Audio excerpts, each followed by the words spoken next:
Hello, everybody. Miss Debbie here. Nice to see you again. I'm in a different part of the library today. It's the teen section, so I hope you come over and check it out and bring your big brothers and sisters to see all the wonderful things that's happening over here. So let's get started. We're going to start with our hello song. This is Bedtime Story for April 19th. Hello, everybody. How are you? How are you? How are you? Hello, everybody. How are you? How are you today? So the weather's getting nicer. Um, we had some holidays past weekend, so spring is finally here and summer is on the way. What could make us more happier than that? So we're settling into bed. So this bedtime stories and songs is to help you settle down into a lovely good evening and a good night's sleep. So let's play our thumpkin. Ready? Make two fists, put them in your lap. Where is Thumpkin? Where is Thumpkin? Here I am, here I am. How are you today, sir? Very well, I thank you. Run away, run away. Where is Pointer? Where is Pointer? Here I am, here I am. How are you today, sir? Very well, I thank you. Run away, run away. Where is Tall Lady? Where is Tall Lady? Here I am, here I am. How are you today, ma'am? Very well, I thank you. Stride away, stride away. Where is Ring Man? Where is Ring Man? Here I am, here I am. How are you today, sir? Very well, I thank you. Run away, run away. What's our last finger called? Yes. Where is Pinky? Where is Pinky? Here I am, here I am. How are you today, dude? Very well, I thank you. Skip away, skip away. Everybody loves that song, and I think you do too. Now, last week, we heard a story about a little bear called Corduroy. And today we're going to hear another story because he's just the sweetest little bear in the world. This one's called A Pocket for Corduroy by Don Freeman. So he wears green corduroy. Remember corduroy overalls? You can check these books out of the library, you know. They're very famous. Late one summer afternoon, Lisa and her mother took their laundry to the laundromat. As always on such trips, Lisa carried along her toy bear, Corduroy. The laundromat was a very busy place at this hour. Look at all those people. Now, Corduroy, you sit right here and wait for me, Lisa said. I'm going to help Mom with our wash. Have you ever been in a laundromat? It's quite the place. Corduroy waited patiently. Then he suddenly perked up his ears. Lisa's mother was saying, "Be sure to take everything out of your pockets, Lisa dear. You don't want your precious things to get all wet and soapy." "Pockets?" said Corduroy to himself. "I don't have any pockets." He slid off the chair. "I must go find something to make a pocket out of," he said, and he began to look around. First, he came to a pile of fancy towels and washcloths, but nothing was the right size or color. Then he saw a huge sack of colorful clothes in a laundry bag. "There ought to be something in there to make a pocket out of," he said. Without hesitating, he climbed inside the bag, which was filled with pieces of wet laundry. The dampness didn't bother Corduroy in the least. "This must be a cave," he said, sighing happily. "I've always wanted to live in a dark, cool cave." When the time came for Lisa to fetch her bear, he was gone. "Oh, Mommy," she exclaimed, "Corduroy isn't here where I left him." "I'm sorry, honey," said her mother, "but the laundromat will be closing soon and we must be getting home."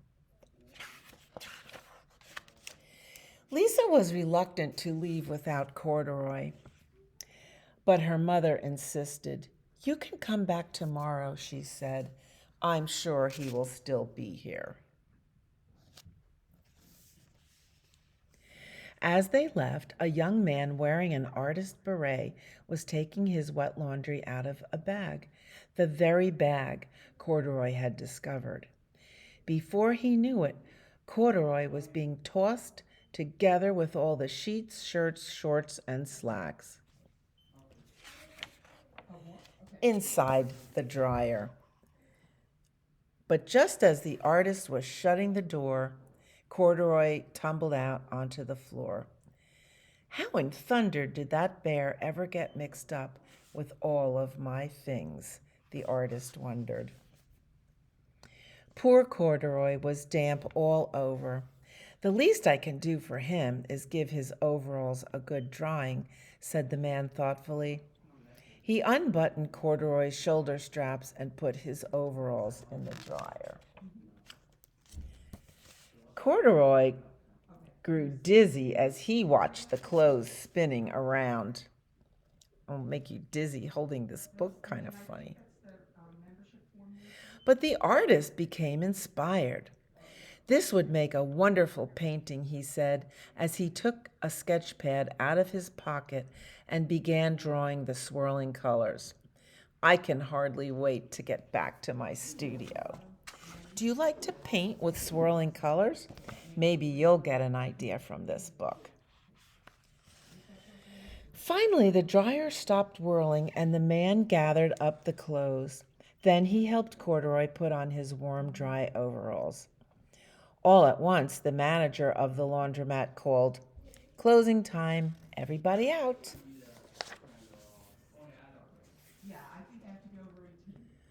Corduroy was gently placed on top of a washing machine. "I wonder who that bear belongs to," said the artist as he was leaving. "Seems to me he should have his name someplace. He's too fine a fellow to be lost." As soon as the lights were turned off, Corduroy began his search again. He was surprised to see something white glowing in the dark. "Maybe it's snow," he said excitedly. "I've always wanted to play in the snow." He accidentally tipped over the open-lidded box, and suddenly he was covered with soft, slippery snowflakes. Gradually, Corduroy began to slip and slide. "Oh, what fun," he said with a smile. "I've always wanted to ski down a steep mountainside." He landed paws first in an empty laundry basket. "This must be a cage," he said, peeking through the bars. "I've never wanted to live in a cage like an animal in the zoo."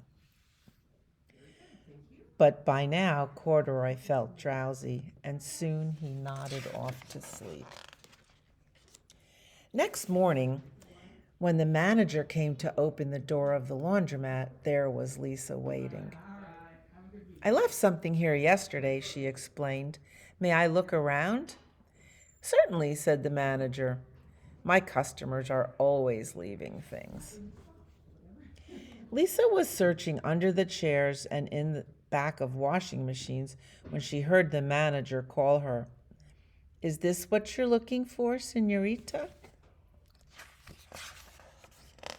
"Yes, yes, he's my best friend," shouted Lisa as she came running. She reached in and picked Corduroy out of the basket. "So this is where you've been, you little rascal," she said. It's time I took you home.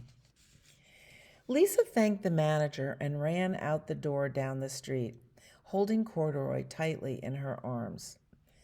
I thought I told you to wait for me, she said. Why did you wander away?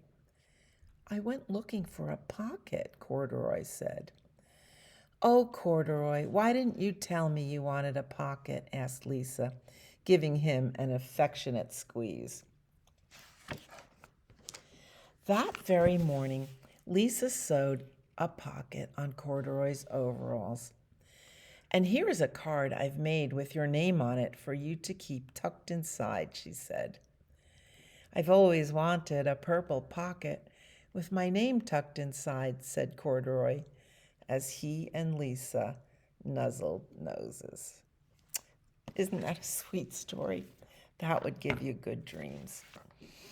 So, what kind of day did you have? Did you go to school? Did you get dropped off at school? Or did you go and play at somebody's house? This song is for you. Sometimes my mommy takes me over to my friend's house to play. Sometimes she's gone a little while, and sometimes she's gone all day. But my mommy comes back, my mommy comes back, my mommy comes back to get me. My mommy comes back, she always comes back, she never would forget me. I love that song. It's very helpful to sing that if you're feeling a little bit left out of things. So today we're going to have 4 stories just for kicks and giggles. This next book is called Jack and the Beanstalk, and it's, I guess you could call it a fairy tale or a fable, but it's very famous.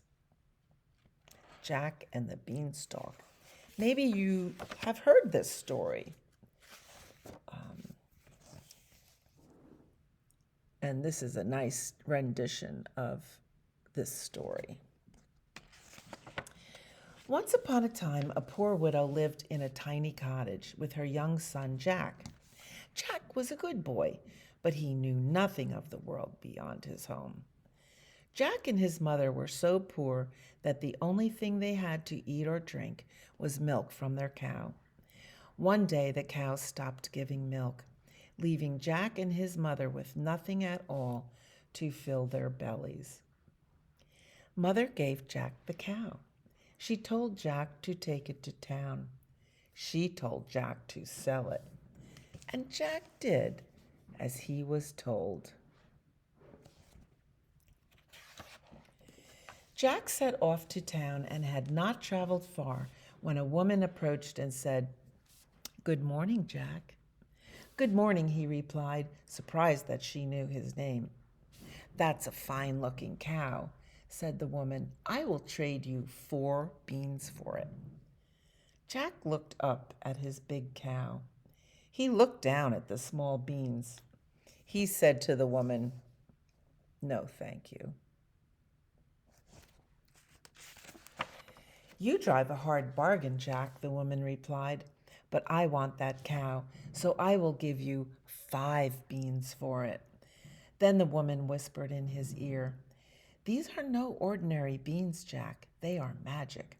They hold the answer to all your dreams." Jack had many dreams. He wanted to see his mother happy, so he gave the woman his cow. Then he took the beans to his mother. But his mother was not happy. Jack told his mother the beans were magic, but she did not believe in magic anymore. She threw the beans out the window and then sent Jack to bed with an empty stomach. The next morning, she was surprised to find a great tall beanstalk had grown outside their window. But Jack was not surprised at all. Look at his face. That is a gleeful look. Jack kissed his mother goodbye, then went up the beanstalk to find his dreams. When Jack got to the top, he saw a very big house. Maybe you'll plant some beans in your garden this summer and see what grows. As Jack walked toward the big house, he was once again met by the woman who had traded him the magic beans. She told him that a horrible giant lived in the house, and then when Jack was very young, this same giant had killed Jack's father and stolen everything he owned. So you see, Jack, everything in that house really belongs to you and your mother. Jack knew what he had to do. He had to get his things back. He had to get them for his mother. He had to get them from the big, mean giant. As Jack neared the huge house, he spotted the giant's wife sweeping the doorstep.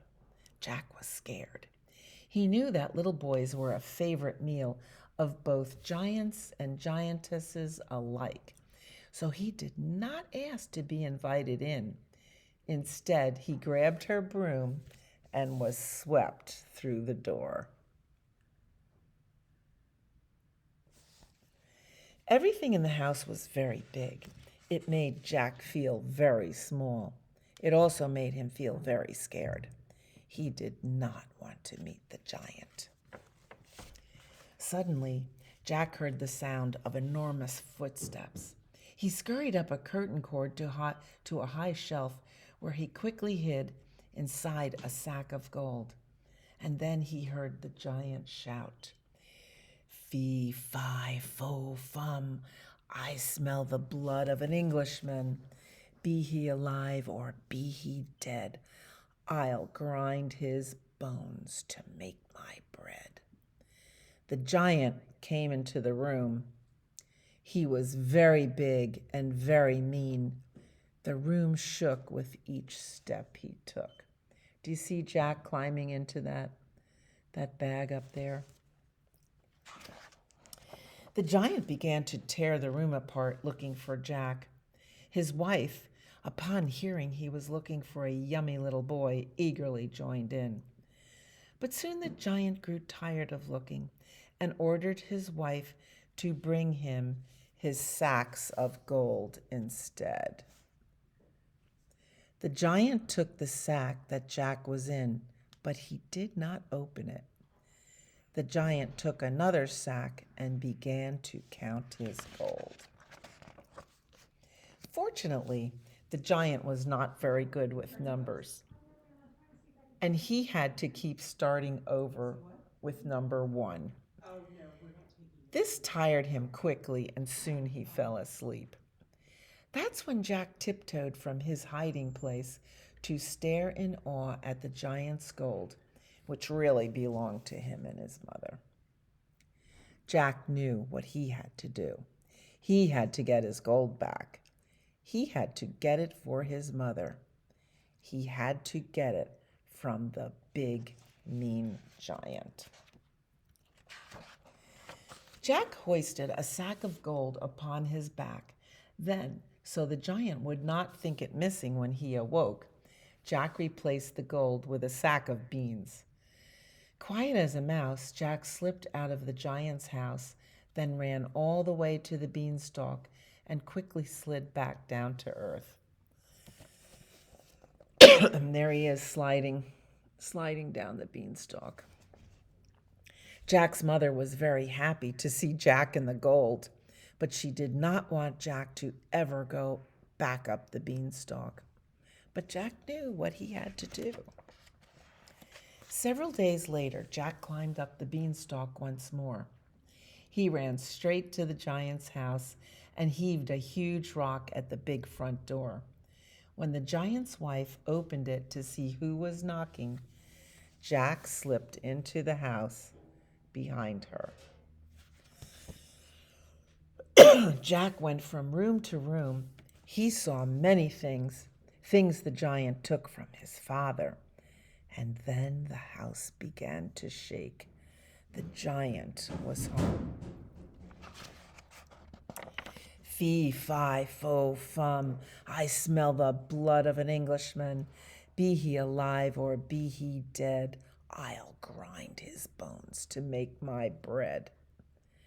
Jack gasped for fear as he crouched behind a nearby cage to hide. From there, he watched in terror as the giant and his wife tore the room apart looking for him. Jack sat very still. He did not make a sound. Soon the giant got tired of looking. He and his wife gave up. The giant ordered his wife to bring him his cage with the golden goose, the very cage behind which Jack was hiding. Jack scampered into the shadows and continued to watch as the giant took the goose from its cage.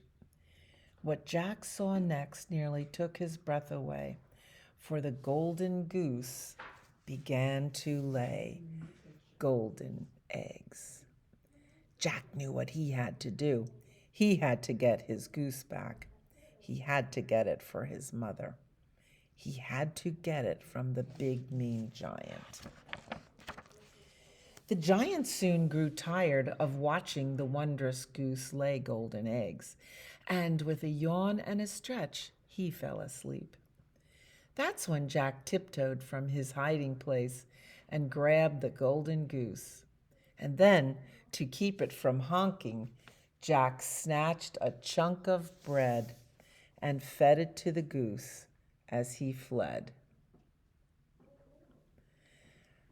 Jack ran out the door. He ran down the road.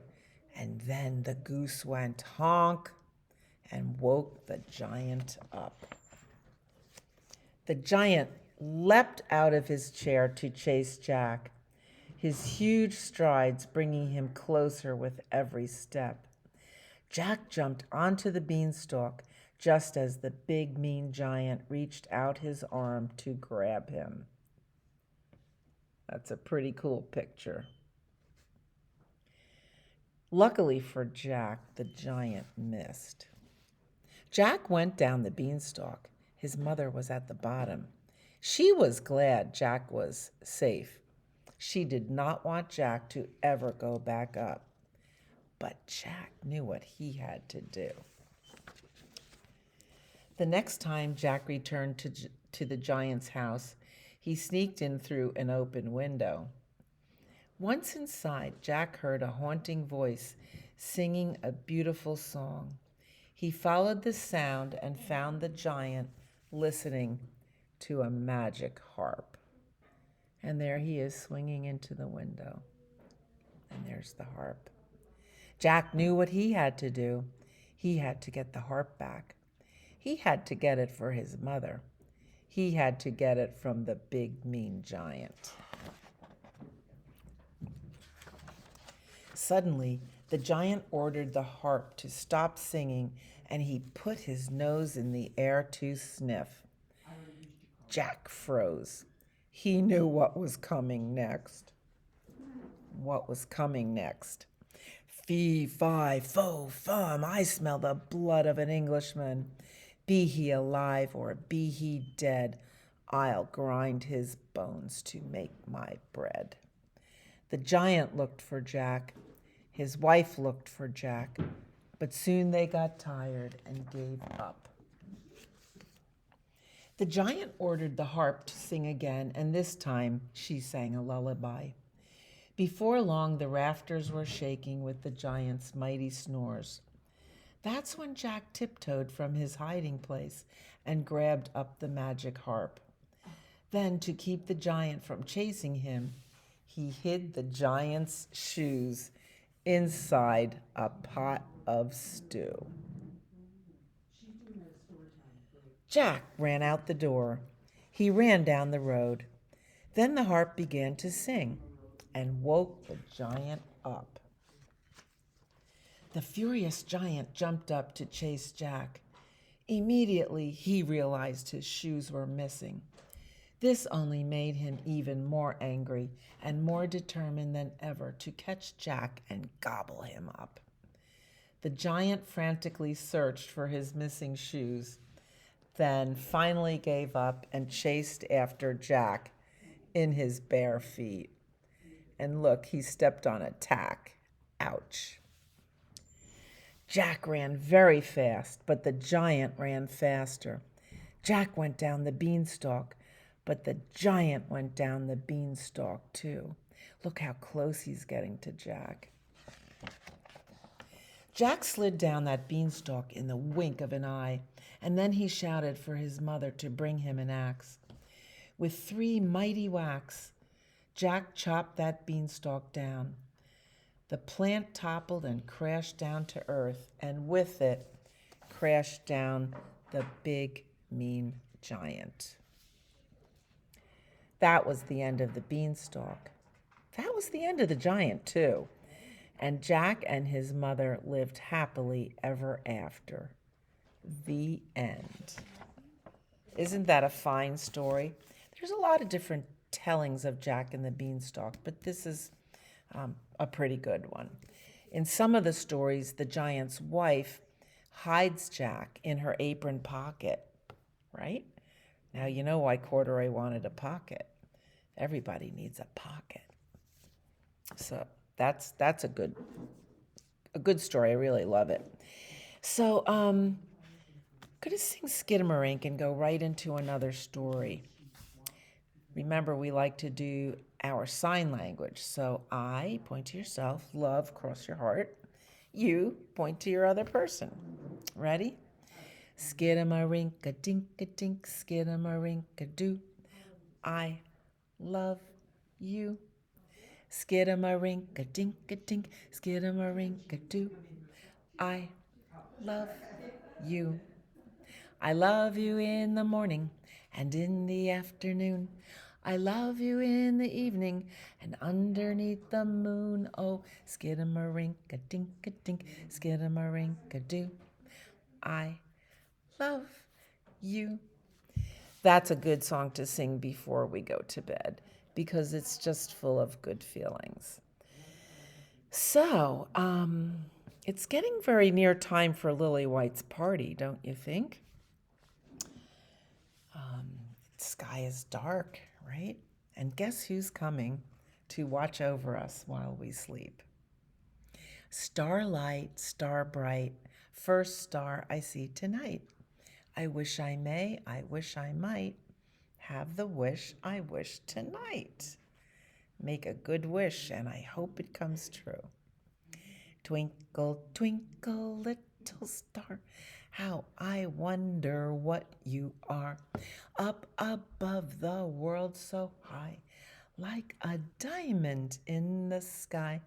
Twinkle, twinkle, little star, how I wonder what you are. So Twinkle's going to look over us all night, and then he goes to sleep in the daytime when the sunshine comes out. So I found this book, The Night is for Darkness, written by Jonathan Stutzman, and it's a beautiful book. Have you ever stayed up late and looked at all the wonderful things that are going on when the sky is dark? Maybe you'll see a moon or stars, or colors look different in the night. And here's your title page, and it looks like the dad is putting boxes on top of a car. I wonder where they're going in the night. And here they are, driving away, waving goodbye to their old home. The moon is up. The moon is reflecting in the windows, and the children are waving goodbye. If you've ever moved from one house to another, you know how kind of happy and sad it is at the same time. And here they are driving across the country in the dark. The night is for darkness and bright golden beams. So the car's headlights are the bright golden beams. And you could see the city lights in the background. And the moon is up here, and the stars in the sky. Oh, maybe that's Twinkle. And the sign says, now leaving Minnesota. I wonder where they're going. The night is for discovering eyes that are not what they seem. Ooh, they saw a deer's eyes in the headlights. The night is for running barefoot and fast through sweet meadow flowers and tall, dewy grass. Who's doing the barefoot running? Yes, a rabbit, sometimes called a hare. The night is for hiding and searching and finding, for spooky tall forests, for paths long and winding. So you can still see the moon up there, and their headlights are shining the way through the trees. You can see little creatures like the silhouette of a squirrel or a mouse or a rabbit. Things are differently at night. The night is for lightning and night is for glowing. So in the distance, you can see lightning under those big stormy clouds. But the head of them, the moon is glowing and showing them the way. The night is for planning, for packing and going. So they've packed up. They're playing in the back seat with their flashlights. Have you ever played the flashlight game? You hold the flashlight up under your face and then it makes your face look spooky. Try it. The night is for darkness and all that it brings. The shadows and flickers and creatures with wings. So look at those creatures. If you said bats, you're right. Bats come out at night. The night is for foxes and wise-looking owls. There's the owl on the rooftop and a fox, all night animals. The night is for ribbits and crickets and howls. The night is for searching for worlds not your own. Oh, they've gotten to their new home, and there's Mom waving at them from the door. The night is for finding the love in your home.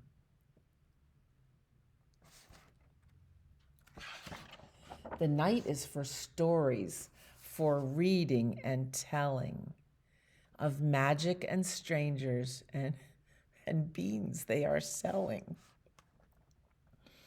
So they made a tent, and under the tent they're reading a story.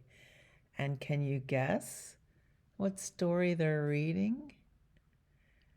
Of magic and strangers and beans? Yeah, they're reading Jack and the Beanstalk. The night is for secrets, for prayers and whispers by mothers and fathers and brothers and sisters. The night is for holding, the night is for kisses, hushed lullaby songs, and falling star wishes. Ooh, outside the window, there's a shooting star, or sometimes called a falling star. The night is for darkness and soft silver beams, for closing your eyes and entering dreams. The night is for darkness and soft silver beams, for closing your eyes and entering dreams. Isn't that a sweet book? It's called The Night is for Darkness. I hope you pick it up to read it sometime. But I read that book, and then I saw that it referenced Jack and the Beanstalk, so we had to read Jack and the Beanstalk. So I say it's time for bed. Go hippity hop to bed. I'd rather stay up instead. When mother says must, there's nothing but just go hippity hop to bed. Well, I have one more book. Whoa, this is a surprise. This is a modern Jack and the Beanstalk, almost a true story by Nina Cruz. You will love this book. And guess what? You can get it at your library. Jack and the Beanstalk by Nina Cruz.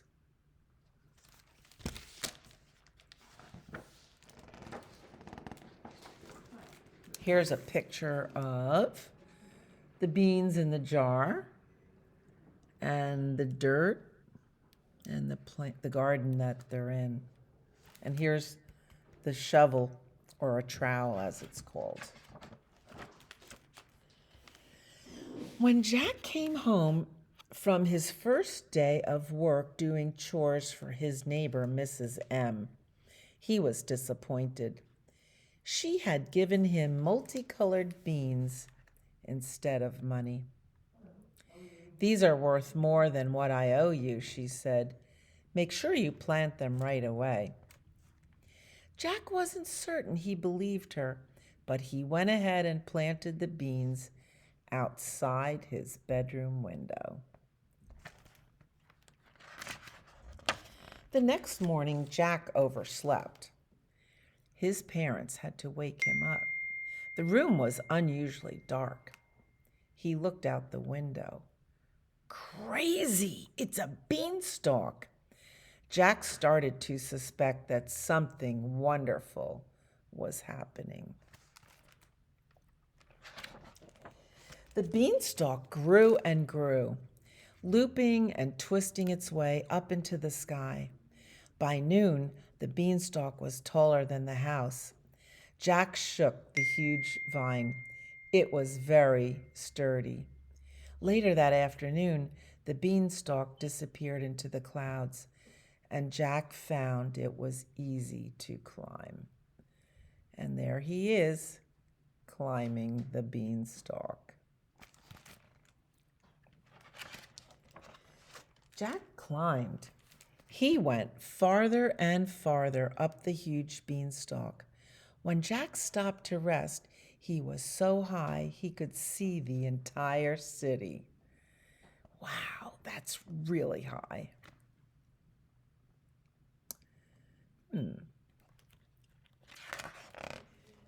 Jack kept climbing. A breeze carried the scent of freshly baked chocolate chip cookies. Thought Jack, it would be nice to have a snack. He saw a castle. The cookies must be inside. Jack wouldn't normally go into a stranger's home, but this wasn't a normal day, so Jack walked in. Inside was the biggest man he'd ever seen. "You are one lucky woman," said the giant. "I look good, I smell good. You are married to the biggest, handsomest man ever. When they made me, they broke the mold. Rub some lotion on my feet once you're done there." She's giving, can you see what she's doing? She's clipping his toenails. And there's a hen there with a pile of gold coins. The giant is looking and admiring himself in the mirror. He's so vain. The giant kept bragging. Jack tried not to laugh. Eventually, he let out a little giggle. "What's that noise?" said the giant. "What's that smell?"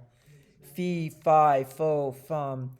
I smell a young un. Looks like your cookies caught us a new boy." "Dear," said the giant's wife, "try to be gentle with this one. You don't know your own strength." "Me?" he said. "I'm a pussycat." That last boy was worthless. "I take good care of valuable things," said the giant as he snatched up his hen. "Sweet hen, lay me some eggs." "You can touch it, boy, but you can't keep it. These are 24 karat, solid gold eggs. I bet you wish you had a hen like this. Well, she's the only one and she's mine. Wife, give this boy some chores. There's a lot that needs to be doing around here, and I need a nap.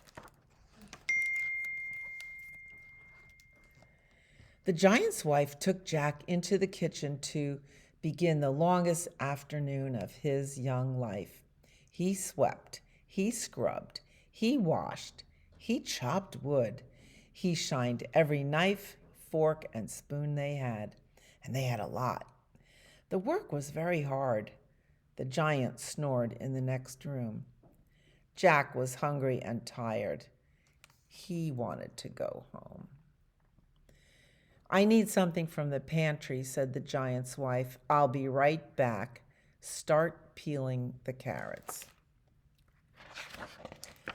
Now, as soon as she left the room, Jack ran. He ran past the giant. He ran past the hen, which let out a loud squawk. Jack grabbed it. Boy, boy, yelled the giant's wife. Jack ran out of the house with the hen squawking and clucking under his arm. Stop! My hen, the giant roared. Jack started down the vine as fast as he could while holding the hen light tightly. He couldn't believe that he'd taken it right from under the giant's nose. The vine began to shake as the giant and his wife climbed down after him. Stop! My hen, the giant shouted again. The beanstalk swayed back and forth. Look, there's Jack. The giant and his wife were getting closer. Jack leaped to the ground. He got his father's saw and started to cut the thick vine. Finally, Jack cut the base of the beanstalk deeply enough that it snapped and toppled over. The giant and his wife tumbled down. Whoa! Jack stood stunned. What had he done? All was still. A minute passed, and then from under the leaves came a man and a woman who looked very much like the giant and his wife, only smaller. There's my hen, said the man. Brother, Mrs. M ran up and gave the man a hug. This boy broke the spell, said the man. I once wished to be the biggest, richest man there was. That got me and my wife stuck up in the clouds. We owe you. Thank you, said the woman. I knew you'd be just the boy for the job, said Mrs. M. Jack smiled. He was safe and nobody was hurt, but he was still hungry and tired, so he went home. And in the morning on his doorstep, there was a bowl of fresh eggs. What do you think about that one in the middle? The golden egg. Worth a lot of money. Oh, well, thank you for spending time with me tonight, and I hope you have sweet dreams. Take a deep breath, let it out, and nestle down into your pillow, and I'll see you next time. You are my sunshine, my only sunshine. You make me happy when skies are gray. You'll never know, dear, how much I love you. Please don't take my sunshine away. Sweet dreams. Good night.